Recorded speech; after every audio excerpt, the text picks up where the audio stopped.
A couple of years ago, at the Parliamentary Advent Service in Westminster, one of the readings was from a piece written in the 17th century, and it haunted me, and I couldn't sleep that night.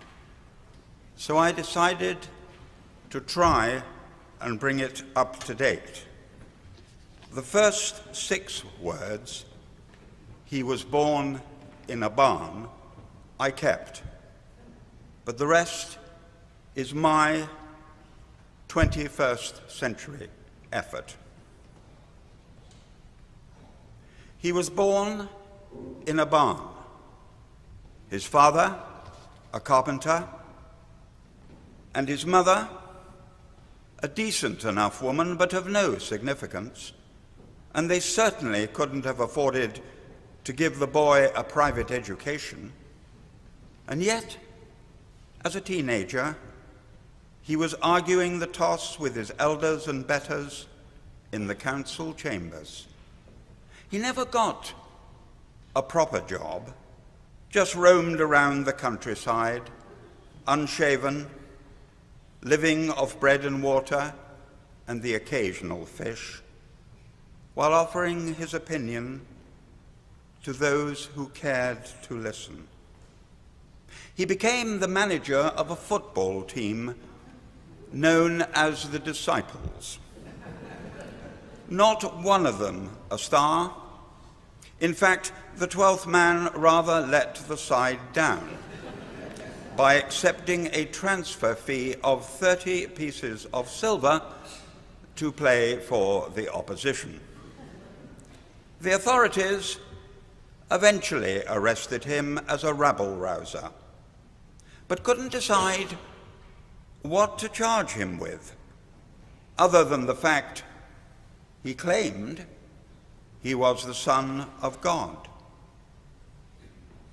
They strung him up on a cross with a couple of other criminals, and when he finally gave up the ghost, rather assumed that'd be the last they'd hear of him. The Disciples were relegated at the end of the season.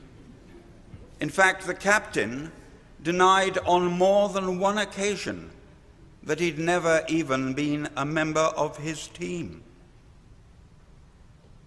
When he died, at the age of 33, there were no obituaries in the local press reporting his achievements, no glossy supplements highlighting his colorful career, no radio programs to discuss his legacy, and no box sets recording his miracles.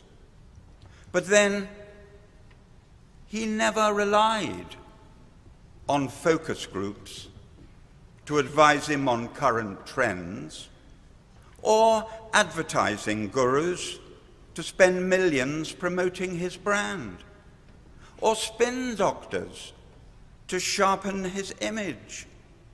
And he didn't require social media to keep up with his followers. So you could be forgiven for assuming he'd be forgotten in a few days. So how can one explain that over 2,000 years later, Jesus Christ is still the best-known celebrity on earth? Could it just be that he was the Son of God? Merry Christmas.